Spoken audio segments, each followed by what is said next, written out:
Harvard Divinity School. Caring for Crisis Workers, Buddhist Approaches to Stress Management and Self-Care, February 27th, 2024. So thank you very much if you're just joining us for the third webinar in the series on Refuge in the Storm, Buddhist Voices in Crisis Care. Just to repeat, again, my name is Monica Sanford, and I'm the Assistant Dean for Multi-Religious Ministry at Harvard Divinity School. I want to acknowledge that Harvard Divinity School, located in Cambridge and Boston, is on the ancestral homelands of the Massachusetts people, and that we honor and acknowledge that these are occupied lands taken from the Massachusetts people, and that they are the traditional stewards of these lands. So thank you all for joining us, and to our wonderful authors and editors of this book, which is what we're drawing from today, Refuge in the Storm, Buddhist Voices in Crisis Care, edited by Nathan Jishin Michon and available from North Atlantic Books. So if you haven't had an opportunity to check out this wonderful volume, please do either now or in the future. It's my great honor at this point to welcome the editor, Nathan Jishin Michon, who I will probably just call Nathan because that's how I was originally introduced to you many, many years ago at University of the West when we were both in California. So Nathan is now remind me of the acronym again. It's Japan Society for the Promotion of Science. Japan Society for the Promotion of Science visiting scholar. And he's focused on Buddhist chaplaincy at Ryokoku University in Kyoto, Japan. So Jishin is the editor of Refuge in the Storm, Buddhist Voices in Crisis Care, and this wonderful book, 1,000 Hands, a guidebook for caring for your Buddhist community, which you can see I use a lot based on the number of tabs sticking out of it. He focuses on research on Japanese Buddhist chaplaincy, chaplain training, and contemplative forms of care. You also have previously helped in disaster relief and hospice care, both there in Japan and I think in the United States as well. Correct me if I'm wrong. Yeah. Okay. So as I mentioned, this is the third of these webinars that we're hosting. I'm going to put into the chat a link to the first webinar that is available on YouTube. And I'm going to put in one more link. This is the second webinar that is available on YouTube. So don't go watch them now, but maybe save those links and you can go watch them later on the Harvard Divinity School YouTube page, because they're both wonderful explorations of this very important topic. So welcome, Nathan. Welcome back. Thank you for having me back. Wonderful to see you again. Yeah. So at the last two webinars, we talked very briefly at the beginning about some things that you share in the introduction to Refuge from the Storm, and then from your chapter that comes a little bit later in the book. So for anyone who's interested in Nathan's views on compassion and some of the work that he's done in Japan, I recommend those sections of the book. But Nathan, I've also realized that you have brought together so many wonderful voices, both in this book and in your previous anthology, 1,000 Hands, which I think has, how many, this has like almost 50 chapters. So almost 50 authors contributed to this book. And then this one has, what, like 20 odd chapters? Yeah, around 25. 25 chapters. So you've worked with 70 odd authors now who are Buddhist professionals, Buddhist chaplains working in the field, Buddhist psychotherapists doing disaster relief work. And I'm just wondering, as an author yourself and an editor yourself and a chaplain yourself, what have you learned from working with this diverse group of people that maybe has even benefited you in the care that you're able to offer? Yes, definitely. I mean, I think one of the great things about that is always learning how much I don't know.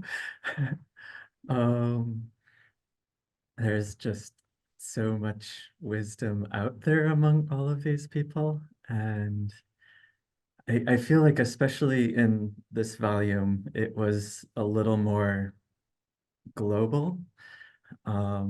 People coming in from all over, and on the earlier talk, we had some of the representatives from Hong Kong, and originally, like, when this call for papers was first sent out, I just invited people to keep passing it along, and suddenly the proposals were rolling in from these different countries and areas, and I was just like, wow, this is beautiful and amazing, slightly overwhelming, but it was really wonderful to see. Also, I mean, somewhat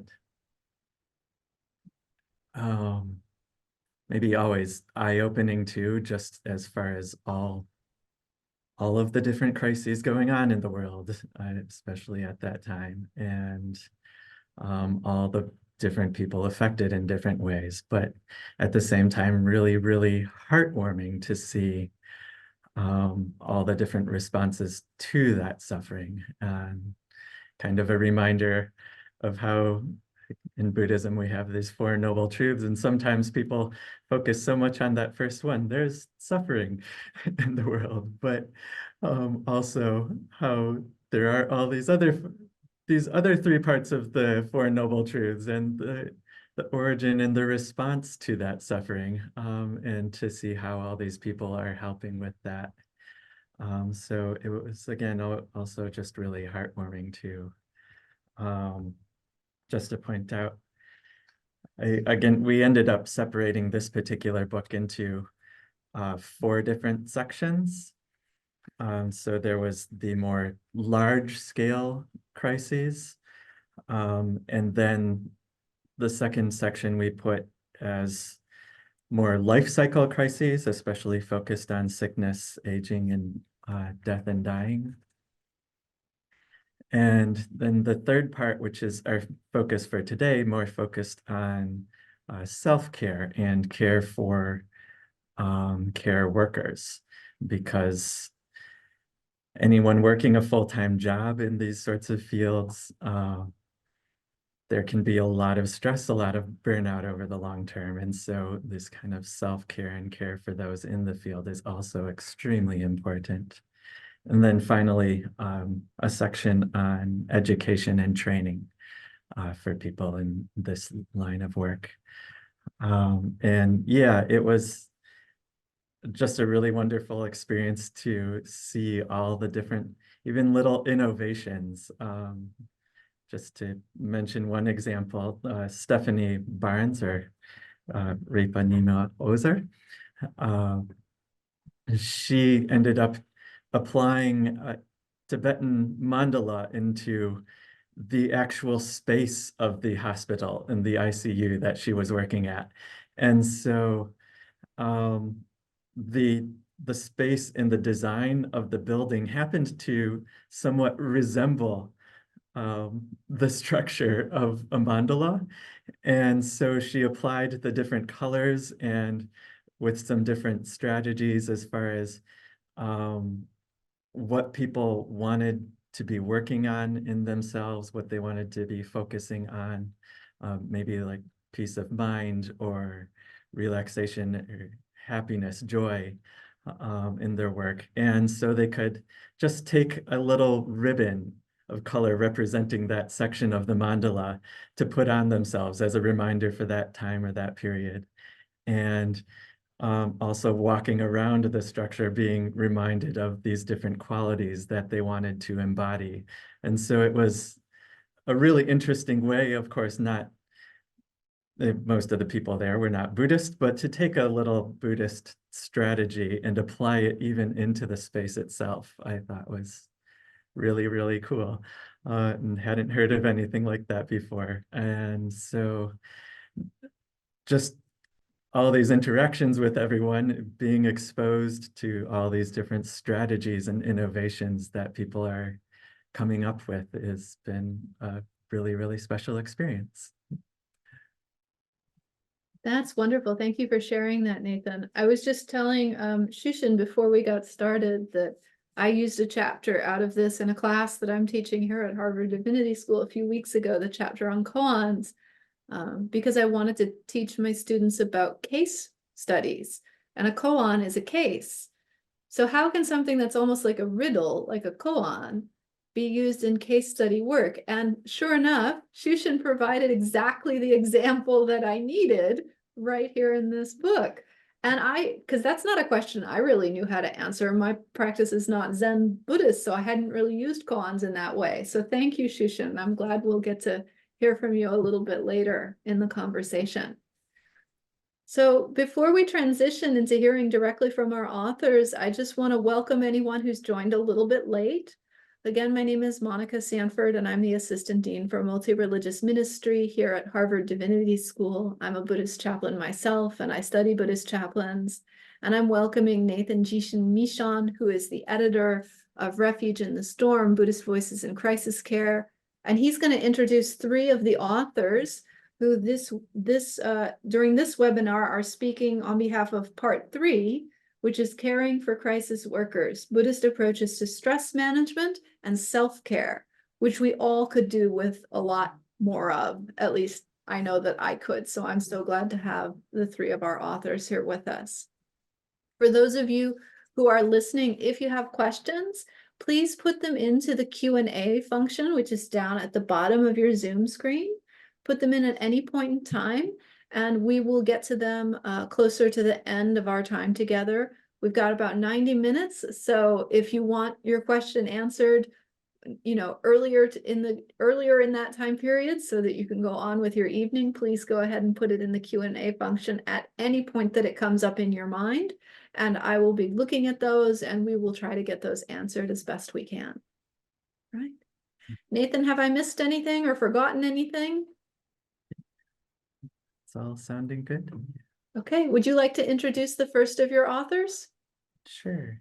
And maybe I'll just briefly first say all their names and the chapters they wrote, and then do a more in-depth introduction as we talk with each of them. All right, sounds good.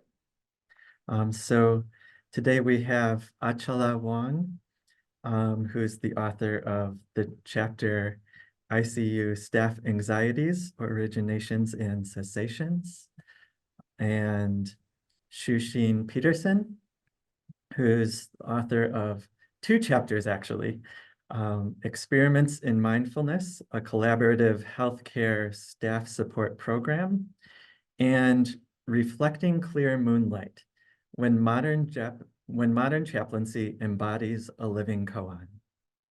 And we also have Alex Baskin, who wrote A Playful Dharma, Connecting to Our Bodies, Connecting to One Another. So it's a real pleasure to have each of you here today. And I think we'll just go in that order. So first up, we'll hear from Acala. And just to say a little bit more about her, Acala Wang is an ACPE certified educator candidate and a Buddhist practitioner of the Thai forest tradition. She serves for spiritual care education programs at New York Zen Center for Contemplative Care, as well as for Chinese chaplaincy trainings from abroad, both since 2021. Acala received her lay Buddhist minister initiation in 2015. Her ministry is endorsed by Mid-American Buddhist Association. Acala has a Master of Divinity in Buddhist Chaplaincy from University of the West, and she had her clinical pastoral education residency with Sanford Healthcare and served as an interfaith chaplain there afterwards. Acala's ministry experiences also include service as a Buddhist chaplain for Calipatria State Prison. Did I say that right? Calipatria State Prison, and a Dharma teacher for Dharma Seal Temple. Involved in so many things on both sides of the continent. So wonderful to have your voice here today.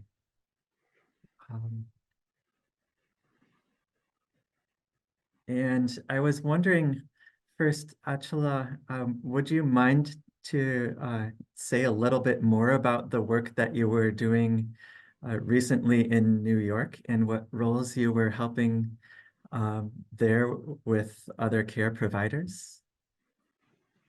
Sure, happy to. And thank you so much for your wonderful introduction, Nathan. So nice to see you today and see You too. everybody. So right now I'm doing a remote mentorship for New York Zen Center, which located physically in New York, but I'm in California. So I'm a mentor of a program called Foundations in Contemplative Care, which is a little bit like an introduction to chaplaincy.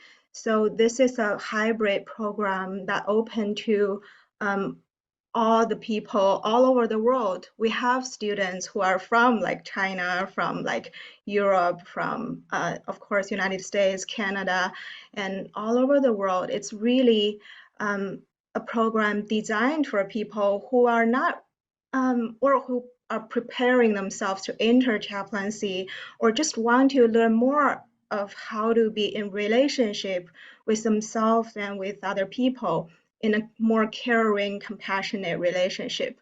So we are using a Soto Zen based, actually, there are the precepts of Soto Zen. We use them as not only a moral standard, but like how we look at them into our daily life, detail by detail, how we really treating ourselves, our mind, our heart, our speech, and our actions in compassion and in with contemplation. So it's really a program bring people's Buddhist practice, and a lot of our students are not really Buddhist. They have their own spiritual practice, but that's okay. It's like how they can bring their own contemplation, their own spiritual practice, deepening into that embodiment in their own life, so that there's a integration between their spiritual practice and how they are really caring for themselves and others.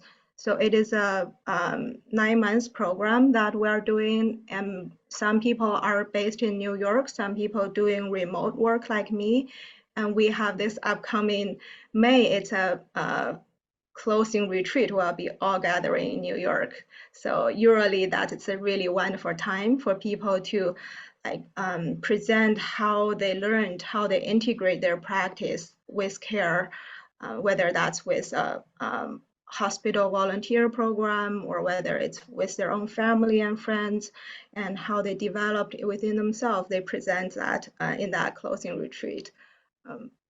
Yeah, that's plenty to say. That's the work I'm doing. So we are every year we are open the application to everybody. So if you're interested, you can go to zencare.org and take a look if that's a program for you to explore. Thank you. Yeah, from what I know of that program and the people there, really, really wonderful work. If you don't mind, could we turn to your chapter for a little bit as well? And you have a number of like beautiful parts of the story in this chapter. And it's about caring for a deeply stressed team at a hospital and the process of creating and leading, at least in part of it, is the process of creating and leading a morning exercise for this team. So I was wondering if you would mind reading a selection from that chapter, especially like dealing with the reflection for these nurses. Yeah, sure. So before I read a very short paragraph from this chapter, I would say, like for many, in my experience, like in healthcare place of work, usually people are so busy. It's like we all know how so many places are understaffed and how much pressure the medical team are facing every day in taking care of a crisis for the family, not only during the pandemic, like in this book, it's my which is my chapter was talking about, but also like how every day the healthcare workers give ourselves so little time for a moment of just grounding, making connection, and feeling nourished. So really, it's so important and critical for me that self-care, it's like we have to make time to have this team supporting each other. Even it's just 5 minutes in the morning, it will make a difference. So I would encourage you, like if you, whenever you feel so stressed, and how do you initiate, like a little during your huddle time, or like in your work office, or whenever you feel, seems everybody's in stress, like how can I initiate just maybe 5 minutes or 2 minutes for everyone, just take a moment in silence of feeling how we are really are in this moment, and give ourselves a little bit of comfort by reflecting and embodying, embracing ourselves. So this section is including the 6 line, including a small practice that we can all do by both holding our body and reflecting on our feelings and our thoughts. So this heart, body, mind all together really brings this integration. So I would invite yourself, as you're sitting in front of this computer, maybe gently closing your eyes. And if you are next to somebody and if you are feeling comfortable, you might look at each other in a kind eye and then come back to yourself. And make a little huddle gesture to yourself, holding your both arms. And close your eyes, relax your whole body, relax your mind. And just listen or allow the voice to pass by. Hugging myself, I allow my heart to feel the grief, sorrow, fear, and heaviness. Hugging myself, I allow my body to feel the warmth, security, comfort, and relief. Hugging myself, I allow my mind to feel centered, calm, easeful, and compassionate. Yeah, that's the 6th line. If you feel comfortable, you may continue to hug yourself for a moment, or like really feel in this moment what's in your heart. Like I was reading about grief, about sorrow, fear, but what do you feel in this moment in your body? And how do you allow the warmth that from this gentle hugging, from this warmth of your body to soothe you?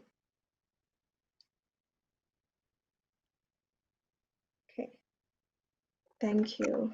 You may gently open your eyes and come back to the screen. So this little exercise, I would encourage you to try out yourself whenever you feel stressed out, whenever you feel, oh, maybe in this moment, I don't have a friend or I don't have a loved one to hug me, to listen to me. Like, how do you also support yourself by giving yourself a little more support?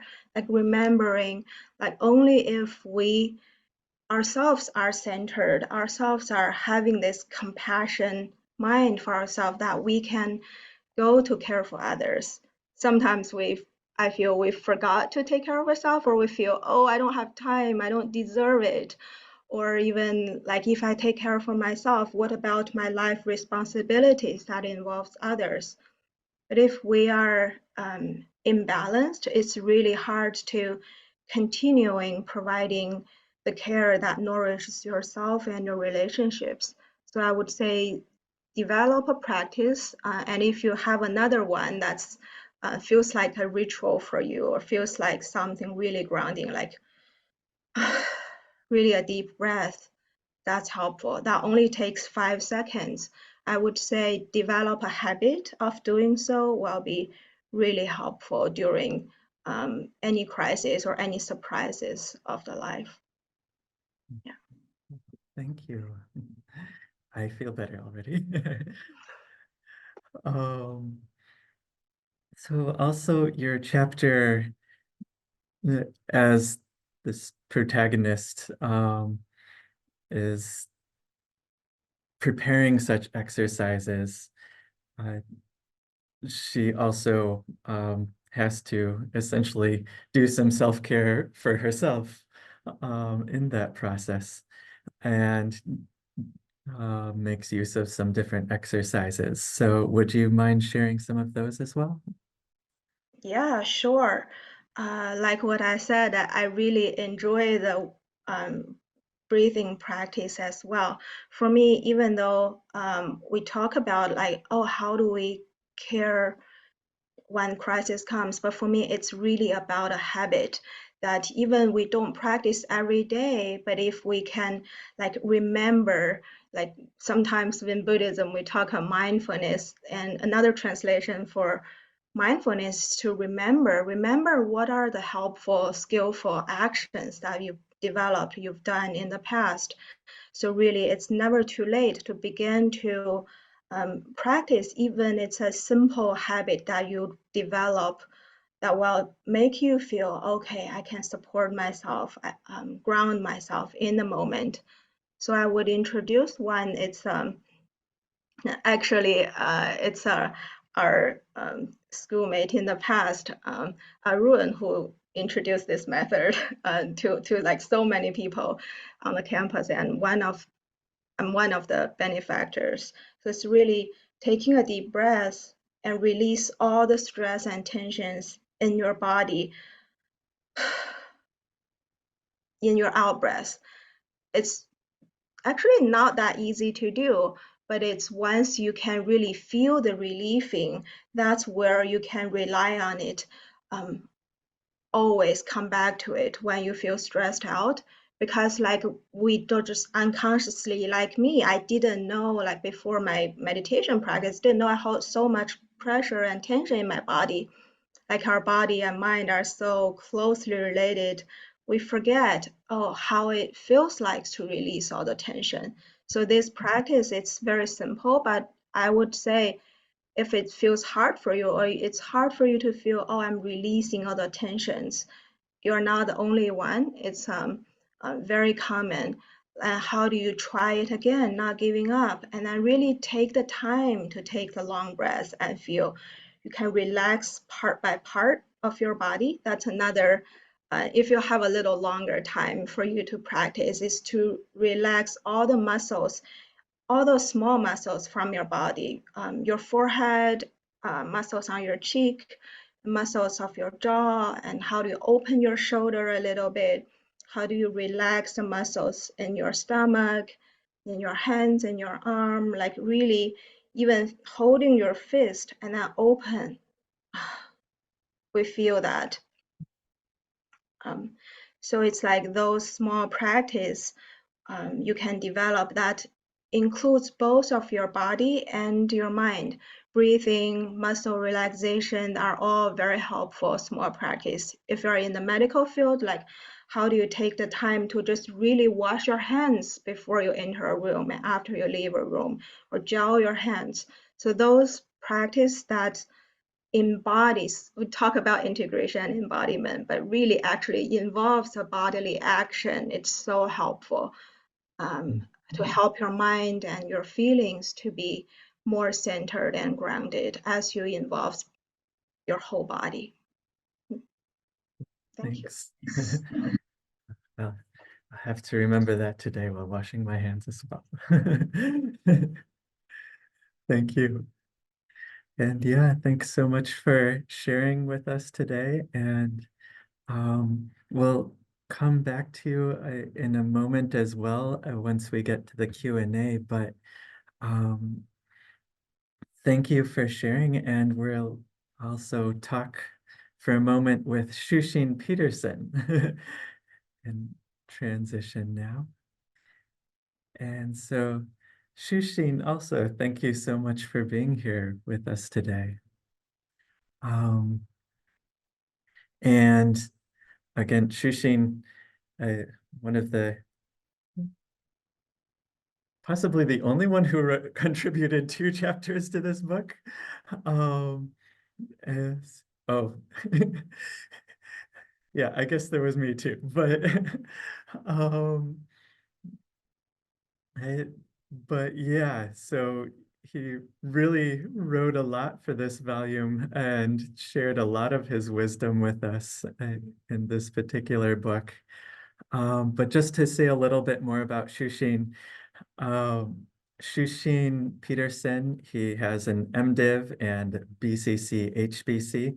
He's a priest in the Soto Shu tradition of Zen Buddhism, and after spending nearly a decade in China and Taiwan, he served as an active duty hospital corpsman and Buddhist lay leader in the US Navy before attending seminary and receiving ordination through Iwoji Temple lineage in Shinshiro, Japan.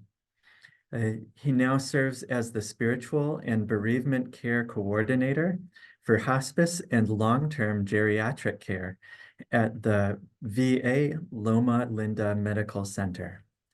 And he's a sorry, my mouth is still warming up this morning, early here in Japan. Congregational priest at Sozenji Buddhist Temple in Montebello, California. So again, thank you so much for being with us today.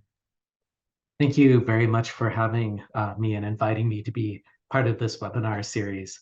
I don't know how much wisdom there is to be had, but a lot of what I wrote about are just things that I struggle with myself. My mother once told me that folks in our family tend to gravitate towards the work and the practices which we have the biggest problems with, the things that make the least sense to us. And so trying to get away from a hard intellectualism is extremely hard for me. And so going into chaplaincy, where it is not about specific answers and clear-cut responses, I bang my head against that pretty much every day, but hopefully in those situations we can grow. And so thank you. I definitely feel those issues myself too. Thanks. So one of your chapters was especially focused on what you called this stress management mindfulness series. So would you mind briefly introducing that and your role in that project? Absolutely. This was a program which we developed at our specific medical center in response to the sharp increase in distress among our staff during the height of the COVID pandemic starting in 2020. It was designed as a 15-minute call-in mindfulness session where people could call in during the day. We didn't have webcams or anything else to try and limit distractions. And a rotating group of mindfulness practitioners would lead exercises. I was part of that group. I was the only chaplain on that group. I was also the only self-proclaimed Buddhist on that group. And so it was very fascinating to see how secular mindfulness was presented compared to, in my mind, Buddhist mindfulness. I talk a little bit in the chapter about it's sort of problematic to say both secular or Buddhist mindfulness, but we don't really have a lot of time to delve into those nuances here. But the biggest thing that I noticed and that I still try to struggle with is, again, somewhat odd because it goes a little bit against my own Soto Zen tradition, which focuses on mindfulness, which is mostly just here and now present awareness of what is going on in the body and in the mind. One of the things that helped me the most was honestly in exploring the Pali Canon and Buddhist traditions outside of my own practice tradition. And the one that, especially in this situation, really sort of rang the gong was the phrase that all phenomenon are conditioned by desire. And that's from the Rooted Sutra, AN 1058.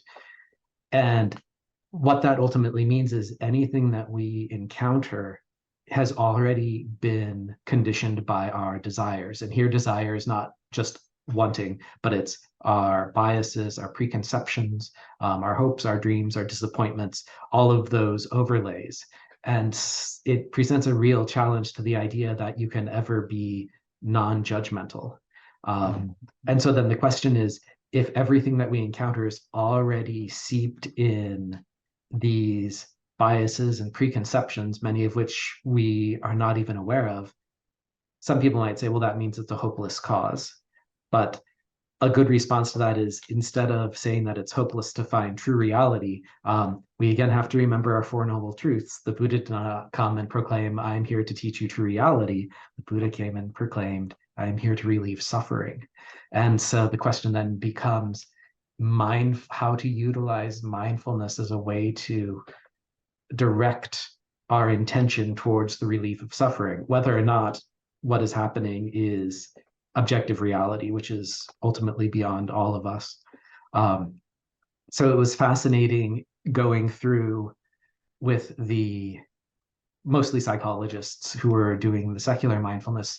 And in terms of the relief of suffering, it sort of hinged on the question of behavior and what are the rules for our behavior. Since phenomena, conditions, feelings, emotions, distress, it comes up, and then if you stick with it long enough, it'll go away no matter what. And so then the question then is, what type of resistance or distress are we feeling, and why are we feeling it, and what is that trying to tell us? And that needs sort of an external framework of morality, of behavioral rules. And in the Buddhist tradition, it boils down to the Eightfold Noble Path. It tells us that there are right actions, right livelihood, right effort, right mindfulness, all of which implies that there are wrong ways to do these. And so sort of a very gross example would be, actually came up this weekend. We had a pretty large ceremony at our temple, and we had visitors from the Oakland Zen Center. And I was talking about this with one of the residential priests there, Ruki-san, and he was saying that most of the people who come to the center there, their day jobs are acting as mindfulness coaches for a lot of the big tech companies. And the reason the big tech companies want mindfulness teachers is to increase the productivity of their workers. The purpose of mindfulness is to increase a worker's productivity. And that enters into like a very big question of, does increasing productivity and increasing profits relieve suffering? I have my own opinions about that, the response to that, but it sort of goes to show that mindfulness by itself can be used to improve anyone or any action. In the military, there are mindfulness classes to help snipers shoot better, and is killing people a relief of suffering? Again, I have my opinions, but it needs to have something else to guide it, so that when feelings arise, you know if these feelings are detrimental to the pursuit and the relief of suffering, or if they're trying to tell you that what you're planning to do next is actually going to cause more suffering, and hence should be acknowledged in a different way. And all of this was really hard to sort of unpack, especially with 15-minute mindfulness sessions each day with a bunch of psychologists.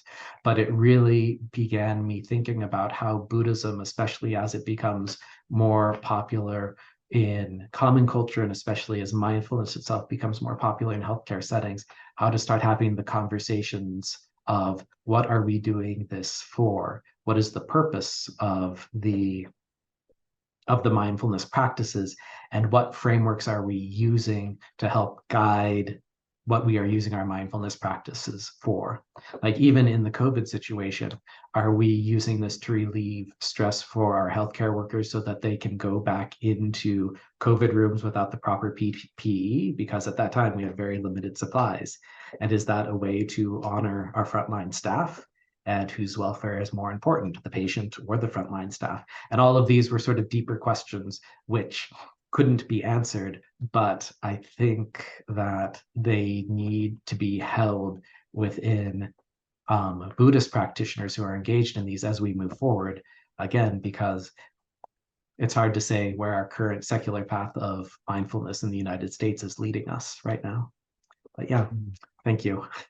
Well, thank you. Yeah, I'll just add, as you said, there's a lot to this issue, and we don't have time to get into all the nuances today, but you cover so many great points within this chapter, especially on those ethical questions, and these incorporating, looking at how different parts of Buddhist perspectives of mindfulness might be incorporated and inform the secular forms of mindfulness that are becoming so popular, because some of these questions are so important. I also want to at least touch a little bit on the other chapter that you contributed, which, as Monica mentioned, focuses on these koans, but also spiritual assessment. And so I've seen Zen adapted into spiritual care in many ways before, but this use of koans is not nearly as common. So would you mind briefly describing that practice and how you adapt it into your framework? Certainly. As I sort of mentioned before, I very like my personality is that I very much like clear, hard answers, pure intellectual responses where there is a proper answer and all of the other answers are improper. And that doesn't work well in the relationship that happens when a chaplain enters into a room. And so when I started to experience koan practice on my parallel priest formation, I was sort of surprised to find that it was a way to try and hold relationship when you either don't know what to do or cannot do something, especially as a chaplain going into, in my situation, hospital rooms. There are always questions of health, and I am not a healthcare provider. There are always questions of, will I get better? That's not something I can do. I'm going to lose my house because I can't pay my rent because I'm in the hospital for 3 months. Again, as a chaplain, nothing I can do about that. There is so much acute suffering which have specific causes, and the resolution of those issues are all outside of a chaplain's ability to fix. And so what are you supposed to do, and why do people still feel that chaplains are necessary and helpful? And I found the koan practice of holding questions, where you hold a question and see how it embodies as opposed to answering the questions, to be very useful. The thing that infuriates me about the koans is that when people say it embodies it, like, what does that mean? What does any of this mean? Like, what is the hard answer? And that doesn't exist. But it starts to sort of develop when you feel a resonance between yourself and the patient, mutual understanding, which usually shows itself as empathy and compassion. And a lot of times, at least in my experience, both as a patient and as a chaplain, when people feel seen, a lot of the stress and the suffering that comes from an outside situation somehow evaporates. And so the chapter was really about what we can do with our own work and our own bodies and minds to create the space to hold that type of relationship. And again, it's really annoying for myself when I started this practice. And I often get the sense for other people because, again, there's no strict guidelines or specific rules about first do this, then do this, then do this. And it really requires an intuitive trust in the process and a willingness to go in without knowing what you're going to say or what's going to happen. And yet somehow, through some magical alchemy, there comes a point of connection and the relief is palpable. And so, yeah, the chapter was very much about how to work with that, and also, at least on the educational side of things, sort of the requirements and needs for chaplains and their education process to be able to hold those spaces without our own pasts and priorities overriding the situations. Yeah, thank you. Thank you so much. Again, a complex variety of nuances in that whole chapter, but you summarized it really nicely, so thank you. And yes, I definitely recommend reading these if people want to hear a little more about those topics.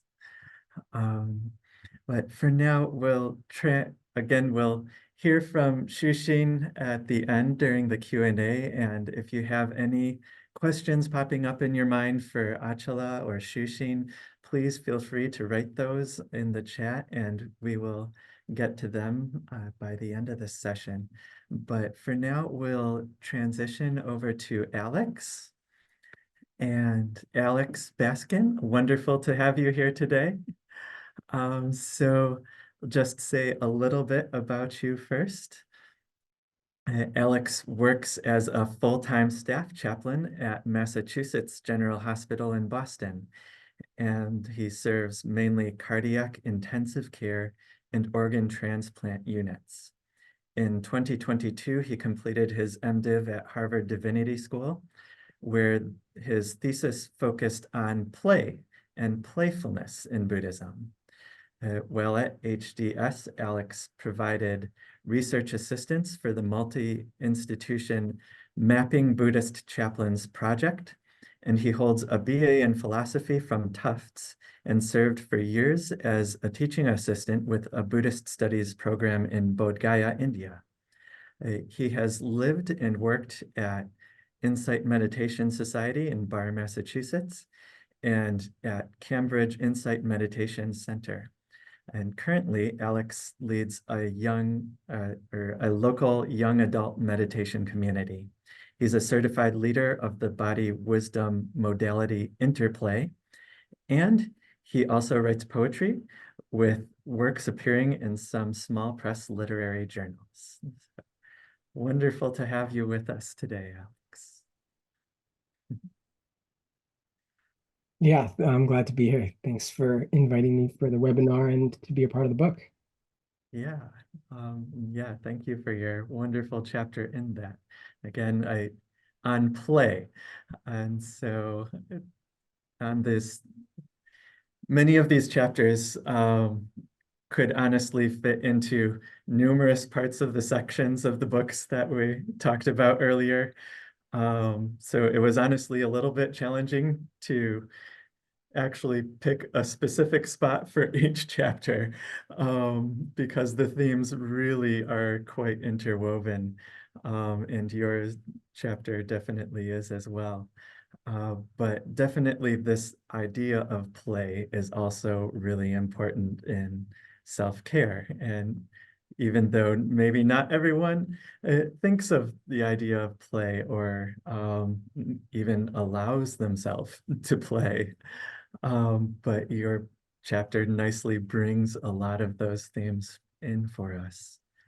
So to start off, as your bio mentioned, interplay, and I was wondering if, since your chapter also talks a lot about this, would you mind briefly introducing interplay and your relationship to it?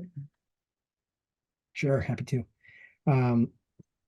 So interplay, which is capital I, capital P, one word, interplay, it's its own sort of system, like copyrighted system. It was created in the 80s in Oakland, California.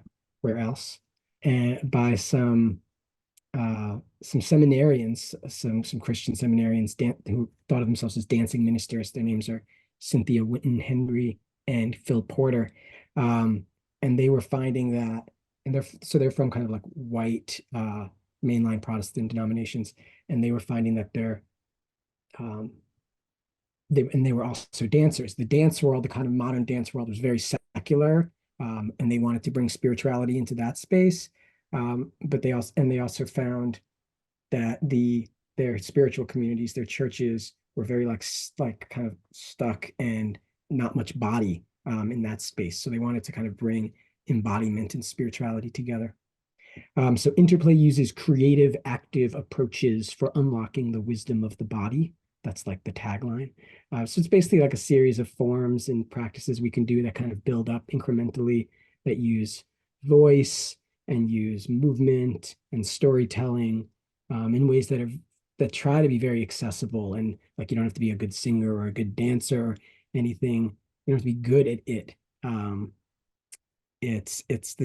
These are like practices that everyone has a right to. Everyone has a right to play, basically. Thanks. And I heard you have a short sample practice for us today. Would you like to share that? Yeah, thanks. So let's see, how do I want to do this? Well, first of all, we've been on this webinar for 50 minutes now, so it's a long time actually to be in front of a screen. So everyone, all the participants, we can't see you because of the webinar video format anyway, we can't see you, but I would invite you, no one's forcing anything, but if you, I'll just guide us through a couple things, and then I'll guide us through a couple things. If this feels good to you, you can take one of your arms and give it a shake, just like shake it out a little bit, maybe a big shake or a little shake. And don't do anything that's going to hurt yourself. So if one arm doesn't want to move, it doesn't have to. You can give your other arm a shake. Maybe this arm wants more or wants less. And again, like, don't, you take good care of your body. If you know that something's weird with your shoulder, don't do anything foolish. And you can take one of your legs just under the desk, wherever you are, and give your leg a shake. And just bring some movement into that, and give your other leg a shake. Some movement over there, and you can shake out your voice a little bit, like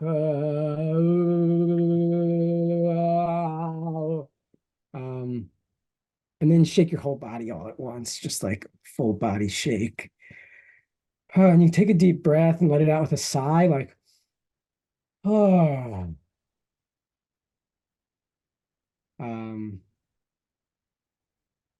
Yeah, so okay, that was the intro. That was the pre-practice practice. And now here's the real practice. And again, the whole idea here is to be moving towards what feels good, what would cultivate joy, what cultivates pleasure in the body. So just keep that as your guiding light. It's not a performance. It's not about impressing anyone else. It's about what feels good to you. So if it feels okay to you, you can lift one of your hands up and let it move smoothly, just like it's moving through the air with like a gentle breeze.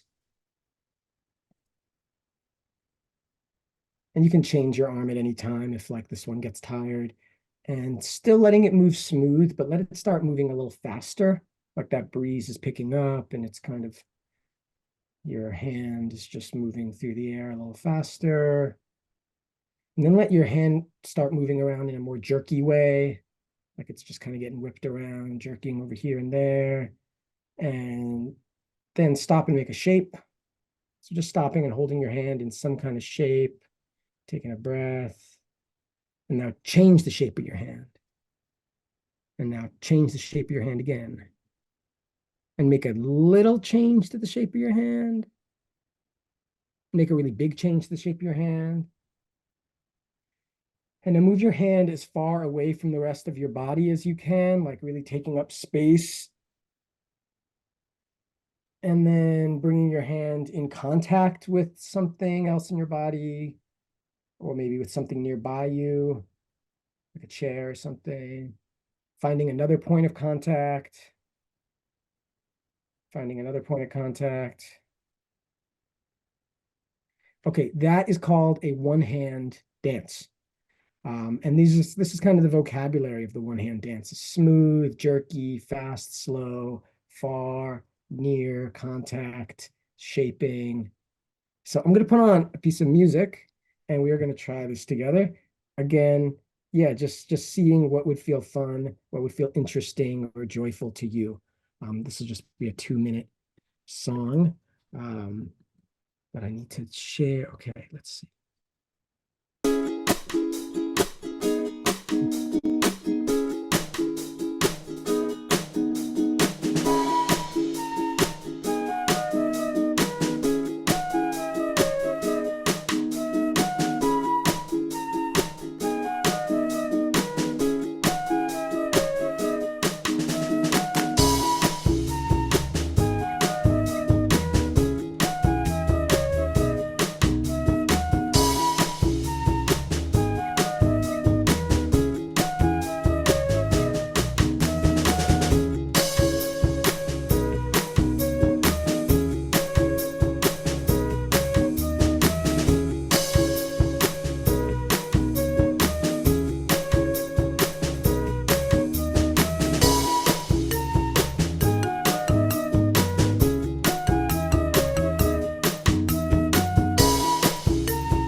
And take another deep breath.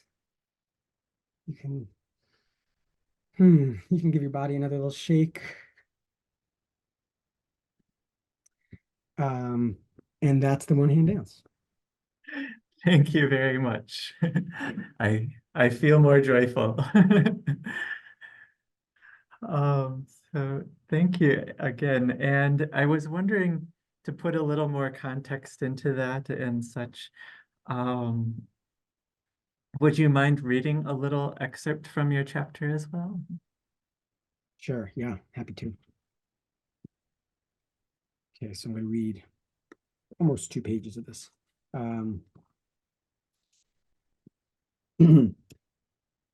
am writing this in the year 2020. It's a fraught moment in history. We watched aghast as death claimed innocent lives through an invisible virus and through the centuries-long tentacles of systemic racism. Are times like that really a time for play? When I talk about playing, I'm not thinking of frivolity, and I'm definitely not referring to escape. I'm speaking about ways of playing that get in touch with reality by experiencing it anew. Consider this painful parallel between the coronavirus pandemic and white supremacy. Both disconnect us from our personal bodies and from the group body. Remote learning and working meant that many of us stared at screens more than ever, often neglecting how physically tight we became in the process. Plus, our bodies freak many of us out. They remind us of our mortality, which a virus can underline with red marker. Physical distancing guidelines promote social isolation, leaving us disconnected from one another. For many, the pandemic meant little experience of hugging a friend. Thus, the era of the coronavirus dissociated us from our bodies and from our neighbors. Systemic racism prompts a corresponding problem. Based on our social power location, white supremacy leaves us disembodied, either through a false, though internalized sense of superiority, or through the pervasive trauma of the threat of violence. The rigid hierarchies of white supremacy control bodies, how bodies can look, what behavior is acceptable, and where bodies can place themselves. Resmaa Menakem uses the term white body supremacy to emphasize this aspect. The construct of race creates a wound in the collective group body, leaving us separate, segregated, and afraid of one another. These 2 pandemics, coronavirus and racism, should not be equated as entirely the same, yet both generate dynamics in which we face difficulties embracing our own bodies and embracing one another. Ideas will not save us. Thinking really hard will not get us out of any of these crises. We need practices that connect us to our bodies and to one another. Playing allows us to become aware of the body. Buddhist teachings proclaim that the sustained practice of sati leads to liberation from suffering. This word from Pali, the language of early Buddhist texts, is often translated as mindfulness, though it has no etymological relationship to the word mind. Sati is derived from the term for memory.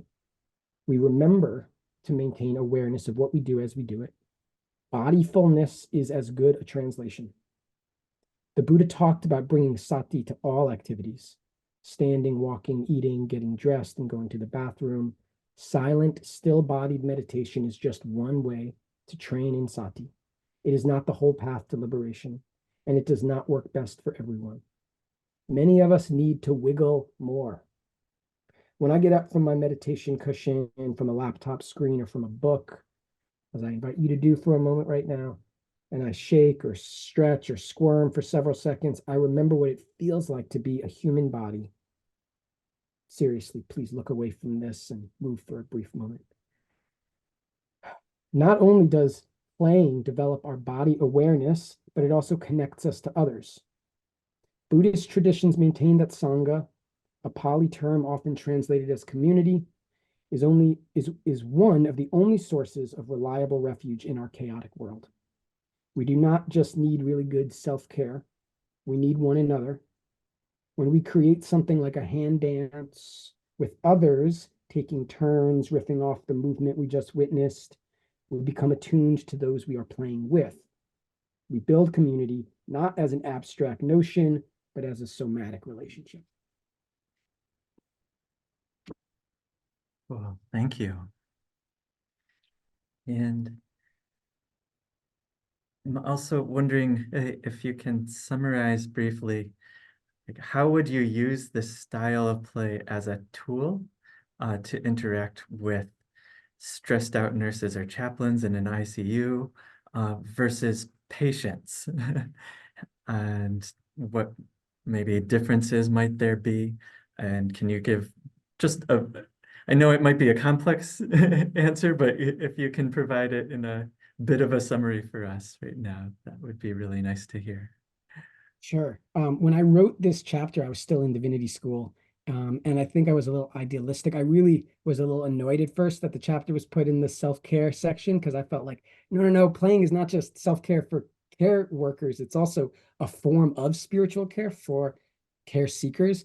I think now, so that was a few years ago. Now I've done 4 units of CPE. I work full-time as a chaplain and in a hospital on ICUs. And in a really high acuity setting, it's not the most realistic thing to be bringing this to patients necessarily, or at least I haven't quite figured out how. I'm still new at this kind of work, so I'm curious about that. There's this iconic interplay story about this woman who was an interplayer, who was dying from cancer and who brought that to her regular interplay group. And they did a lot of play with her cancer, with her anticipatory grief. And that group became about stewarding her through the last 8 months or so of her life. So it definitely can be this kind of a form of spiritual care, but that's someone who's like really bought in and who, just kind of bringing this to patients and families in the midst of a crisis I don't know so much about yet. But I've been doing this with others in my CPE cohorts, with other chaplains. So now I am kind of like, yeah, I think self-care is probably the right chapter for this to be in, care for care workers. So yeah, I've been playing with some other chaplains, and others have found this supportive with the really intense kind of vicarious trauma that we're taking on, that this can be a good way to discharge that. Thank you. And yes, thanks for your activities as well today. I feel discharged. So yeah, thank you, and to all the other speakers who are with us as well. And now we'll bring everybody back together, and if there's questions, we'll bring up those, and otherwise I can ask some questions for everyone too. Thank you, Nathan. Thank you, Acala. Thank you, Shushin. Thank you, Alex. So the question and answer function is open. If you have questions, those of you who are joining us on this webinar, please go ahead and type them in, and I will be happy to read them out and have our authors answer them. Shushin has let me know, however, that he has something, so I'm going to toss to him to start us out. Yes, thank you. This is a comment followed by a question for Chaplain Alex. I really appreciated the practice that we just did together. And when you were talking about play connecting us, probably the biggest event in my own recent life was the birth and now growth and childhood of my daughter, and finding how play has connected us. And even from looking at all of us on the panel, I'm the stuffy person in the suit and the tie, and so like having that avenue of connection. And it was also interesting with parenthood, both seeing past cycles, or karma, if you would like to say, coming up, and being able to deal with that in a far more focused way. And also, of course, bringing up questions about the role of parenthood for someone who is an active practitioner. But that is neither here nor there. But my question that I was also thinking about when sort of musing was that, again, looking at myself in my suit, working at a nice government facility where formality and rigidity and lack of emotion are the norms, and taken to the extent where even uniforms are used to hide behind, clothing is used to hide. When you were reading your chapter about the need to break down and reconnect, how would you allow people to overcome their fear of doing that? Mhm.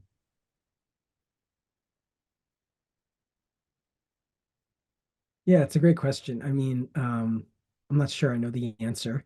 As chaplains, we meet people where they're at and we try not to rush people's processes. So it can look smaller than maybe like the one hand dance even. That might be that might be really risky for a lot of people. I get that. So I mean, I loved the stuff that both of you talked about. I know it's true that mindfulness has become pretty mainstream, and still bringing in stillness, bringing in stopping what we're doing, things that aren't productive, it is actually kind of radical, right? And so yeah, sometimes I mean, it might be enough to actually ask people to take a deep breath and let it out with an audible sigh. That might be a lot, and that might be interesting and great and cool. So I don't know. That's my first shot at an answer. Thank you, Shushin and Alex. And I have this question too, because on the weekends, I am the Buddhist chaplain at a high school. And so I go from Harvard Divinity School with grad students who I can lead in a mindfulness exercise in class. And they're all like, stone statues, like we are very serious Harvard grad students. And if you ask us to meditate, we can sit like rocks. And they're all really good at it. And then I go to this high school where most of the students I work with aren't Buddhist and aren't going to become Buddhist. And they are so squirmy. It's just wonderful to watch. They'll sit there and play with their hair and they'll move their hands. And so to me, I feel like I need this interplay education because trying to train them in mindfulness by sitting like rocks and watching their breath is just not gonna cut it. They have so much energy, but I feel like when I ask them to actually use their energy in a mindful way, like the other day we did a consecration ceremony for a new Buddhist image, and I said, okay, now this mantra we're going to shout, right? And I led them through it. Like I don't have it in front of me now, but we can say Om Mani Padme Hum. I'm like Om, and they would repeat Mani, and they're like, okay, now we're gonna say it 3 times as loud as we can. They loved that. That is, I could feel the energy coming out of them in the room. So I'm thinking particularly with different audiences, who have just energy from tension, from stress, from being teenagers in a very stressful, life, that I could really see that. So Alex, I might need you to come and teach me some of these interplay things and recognize that I'm a good old-fashioned Nebraska girl, and like it makes me extremely uncomfortable to do anything with my body. My body is for digging fence post holes and carrying my head around. That's what it's for. So I need you to come help me with this, please. We say that, I didn't come up with this, but interplay is for recovering serious people. Q&A, and I'm also going to invite our panelists if you have questions to ask each other. I know Nathan, you could probably talk with all of your authors for a very long time, as could I, but Acala and Alex, if you have questions for one another, that is also most welcome. I don't have a question, but just our discussion about this interplay just reminded of practice that for serious people. Like I used to be like very serious, like Monica, like your student was like, I can sit without any movement for 2 hours. It's like that was where my mind was like initially when I tried to establish a practice. But then I learned like so much about my first tradition. It's like a lot of the training, it's really not about how much longer I can sit, but it's about like, how do I see what's my mind's tendency are? Okay, if I'm tend to be a serious person, how can I be a little playful? And if not for another person, the teaching might be the opposite. If they are the one who's like spreading their energy, their joys like all the time, like how can they practice to be a little still? Like really challenging ourselves to get out of our comfort zone a little bit and then allow that to surprise us. So when it comes to this interplay, And I so appreciate my teacher, Tanisaro, because his guided meditation is so much about how do you play with your breath. So even in a serious setting that where I feel we can't really allow our body to do a lot of movement, but we can control our breath. And if we breathing naturally, that feels good, it's wonderful. But otherwise, like how do we adjust it to be longer, shorter, shallower, deeper, faster, slower, like play with all those different patterns and see which one allow ourselves to be more open, to soften, and to feel grounded. And I feel that might be, which I enjoyed so much. I feel that's the most freedom I experienced in my meditation more than any other part of my life. It's like play with this breath and breath energy that I feel in my body. So I feel it could be a wonderful beginning steps and also lead a long way to like how we allow ourselves to be more free when our body have to follow certain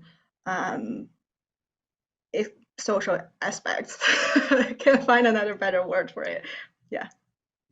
And of course, that will, I feel, will eventually allow our mind to be free from a lot of the social expectations or a lot of the fetters, borrowing a Buddhist word that we unconsciously take in. Yeah. Well, having the opportunity to have each of you here today, I wonder if you can also do a little conversation between each of you and these aspects of self-care and care for care workers. And maybe just to start out, as Buddhists and as Buddhist chaplains, I feel like this is a particular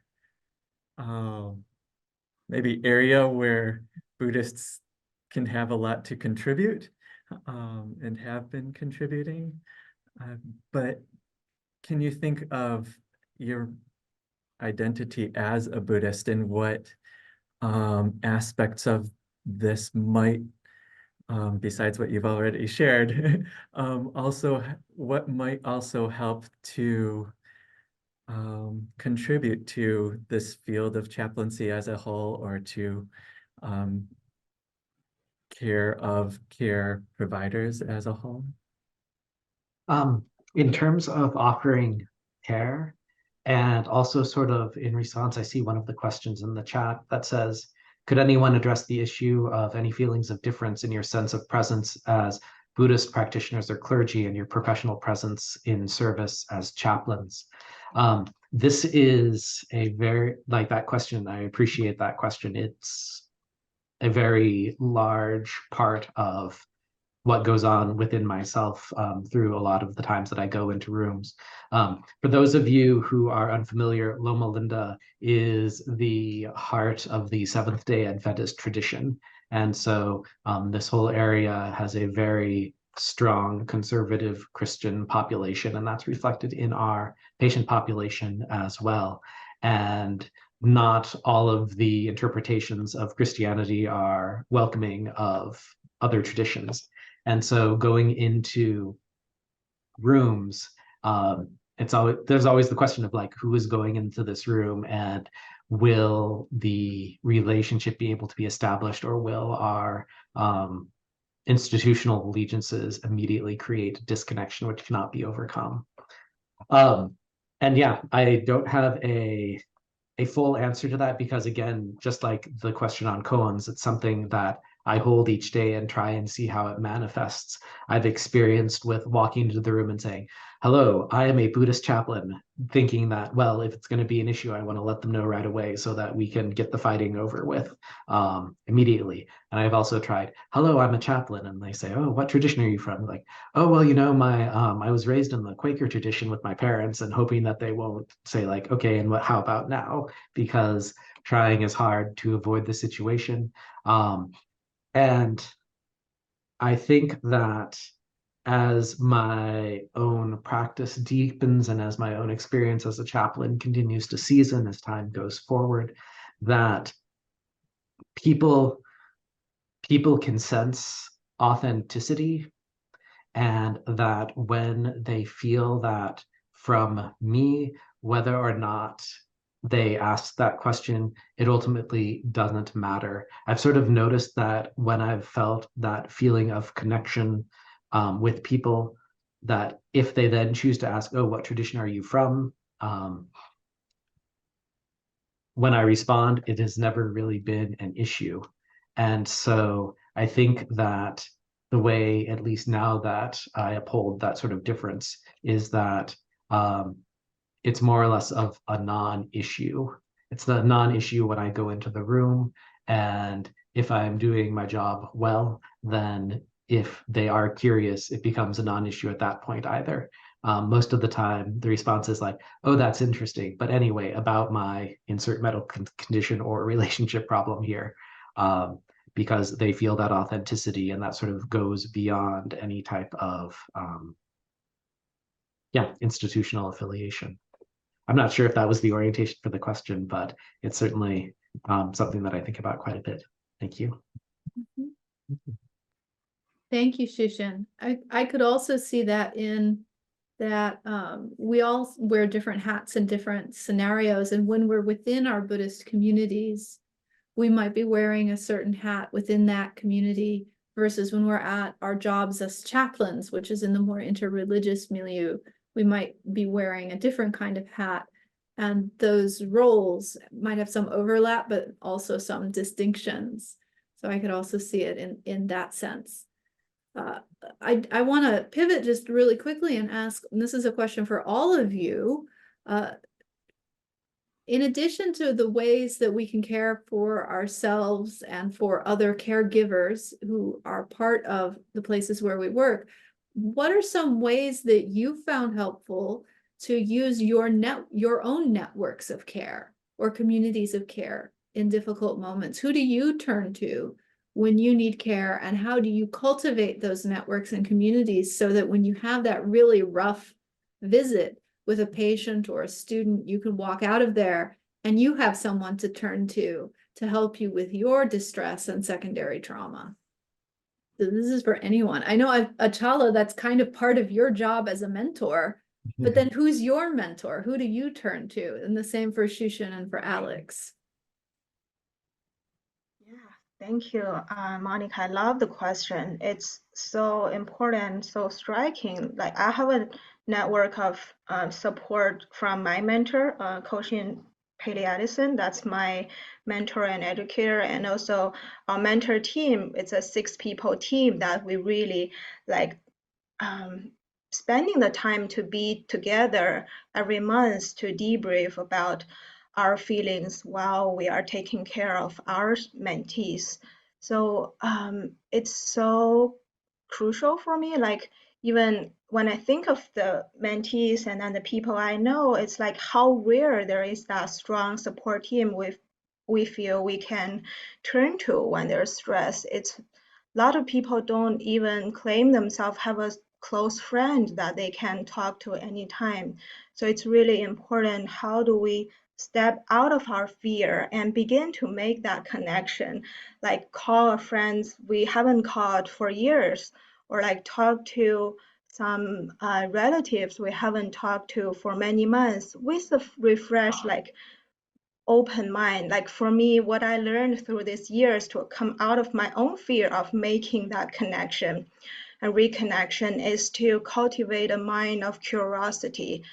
Like, not because it's so common for me to assume, oh, maybe people don't have time, or maybe people can't really listen, or maybe, oh, this person, like, their story is like this, but their story was already, that's what I experienced years ago. So like, how do I like encourage myself to have this curiosity of like what's here and now, what's new, what's possible that I didn't imagine, and then using that to make this general connection of like really asking how are you when I text someone or I'm making a phone call, and allow whatever their lives to unfold in between us. So for me, that's an important step. I would say helped me and helped so many people to begin to have this genuine. I really like Shushin, you mentioned authenticity earlier in your comment. Like allow this authenticity here and now, allow that we don't assume what's from the past or in the future, but really in this moment, how are you? So that's the chaplain quality, but we can bring into our lives even when we are not in our chaplain role or not in a caregiving role. So for me, this self-care, it's always needs to be mutual. So that when we are in relationship, it's not like, oh, I sacrifice my time to serve you, or like, oh, then I need an additional time to do self-care. So how can we bring this curiosity, this flowing of genuine emotion and connection happening in each moment when we have this precious opportunity to talk to anybody? For me, that's really the self-care without the self so much in it. It's just all-encompassing care and compassion helps me. And I would encourage you to cultivate this curiosity to see what else is possible.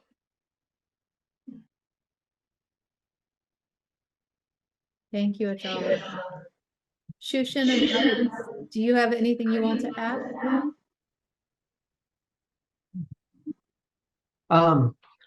Yeah, it's sort of interesting since that this question about how do we find our own sources of support. In the mindfulness series that I wrote about in the book, I actually found a very good friend among the psychologists, and that has turned into probably the deepest and most supportive relationship that I've developed in at least the last 10 years or so.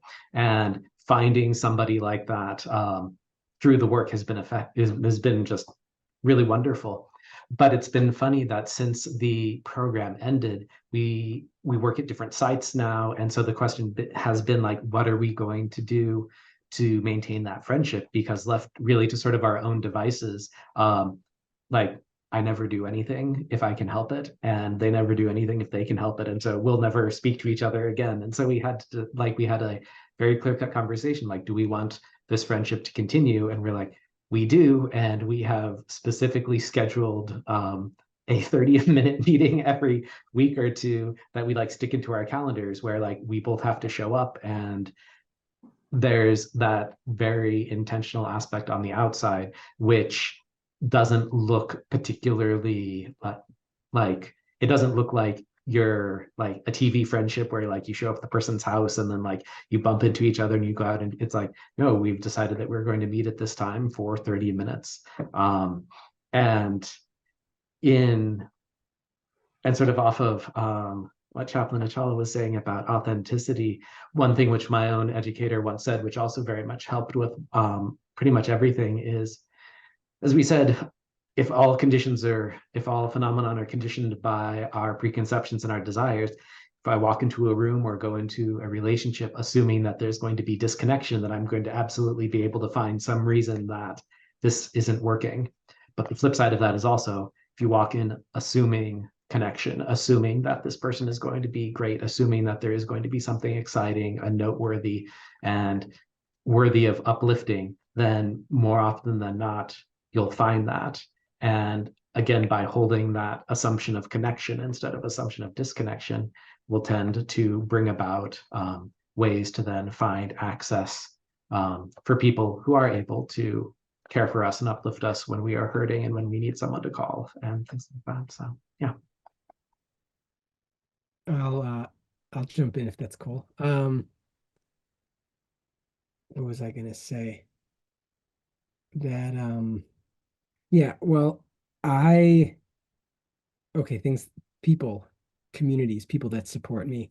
I'm really glad that the hospital I work at, we have, as far as these things go in this area, a pretty large spiritual care department. So I'm one of 10 full-time staff chaplains, plus RCPE students, plus per diems and things. So I feel that I can really go to my colleagues for like, wow, I just saw the most intense thing just now. and to have someone to talk it out with in a kind of immediate way. And that, yeah, Monica and I, the Mapping Buddhist Chaplains project we were on, a major theme, the research that we did on Buddhist chaplains, we found is that a lot of Buddhist chaplains experience minority isolation, feeling, they're the only Buddhist there, or they're the only person who practices a minority religious tradition at all. And I'm glad that, firstly, my supervisor is also a Buddhist, and most of my colleagues think expansively about religion and spirituality in ways that I can see myself in and connect with. And the other thing I just want to make a plug for that's been so true for me is that self-care practices need to be embodied.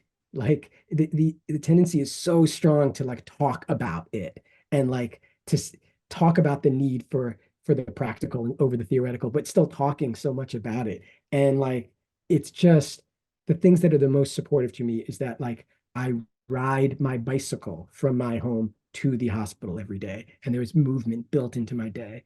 And I have an interplay group here in Cambridge that I go to twice a month, and I go dancing a lot.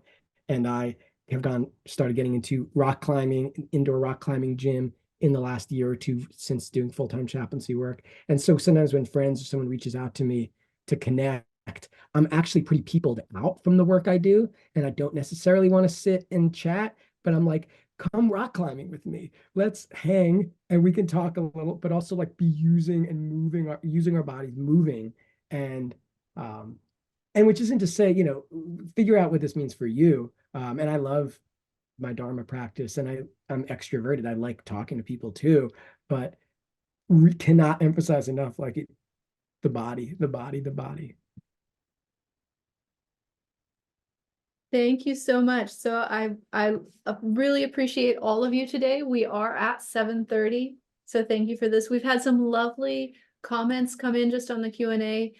Mark says that in these times of challenging social division, I feel like we're all patients and caregivers.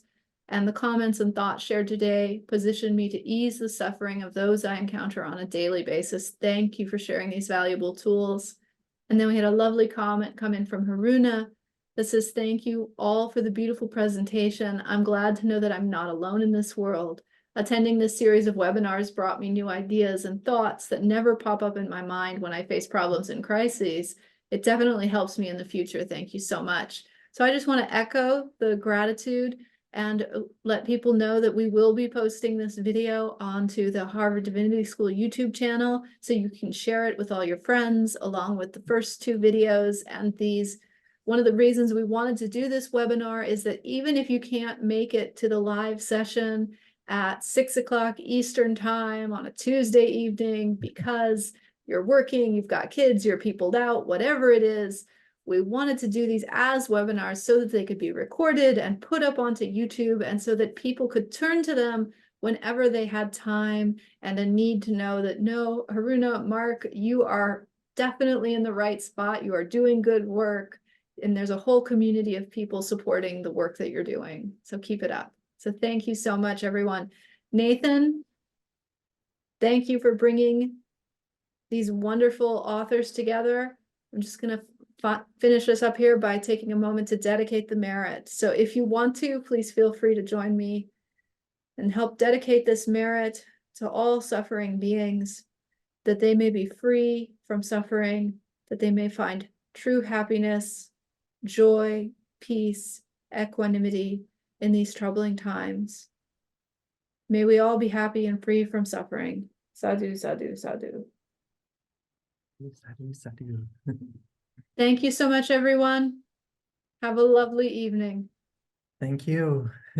This video features the song More Than Just a Dream by Spinning Merkaba, available under a Creative Commons Attribution Non-Commercial License. Sponsor, Buddhist Ministry Initiative at Harvard Divinity School. Copyright 2024, the President and Fellows of Harvard College.